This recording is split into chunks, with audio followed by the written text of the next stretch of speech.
Red sauce pasta எப்படி செய்யலாம்னு பார்க்கலாம். ஒரு பாத்திரத்தில் தண்ணி ஊற்றிங்க, 5 தக்காளி போட்டுங்க, 15 காஞ்ச மிளகா போட்டுங்க. வெந்தோடனே எடுத்துடலாம். இப்போ அதை தோலை உரித்து அரைச்சிடலாம். ஒரு பாத்திரத்தில் 1 லிட்டர் தண்ணி ஊற்றிங்க, அதில் 2 கப்பு பாஸ்தா போட்டிருக்கேன். ஒரு சால்ட்டு போட்டுங்க, வெந்தோடனே எடுத்து வச்சுருங்க. இப்போ 50 மில்லி ஆயில் ஊற்றிருக்கேன். அதில் ஒரு பல் பூண்டு நறுக்கி போட்டிருக்கிறேன். 2 பல்லாரியா கட் பண்ணி போட்டிருக்கேன். நல்லா வதக்கிடுங்க. இப்போ அரைச்ச தக்காளி மிளகா பேஸ்ட்டாக ஊற்றிடலாம். நல்லா வதக்கிட்டு நல்லா கொதிக்கிட்டு 10 நிமிஷம் கொதிக்கட்டும்.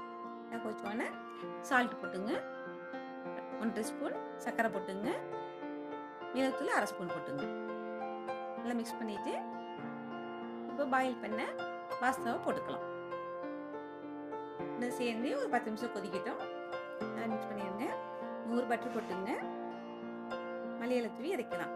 Red sauce pasta ready.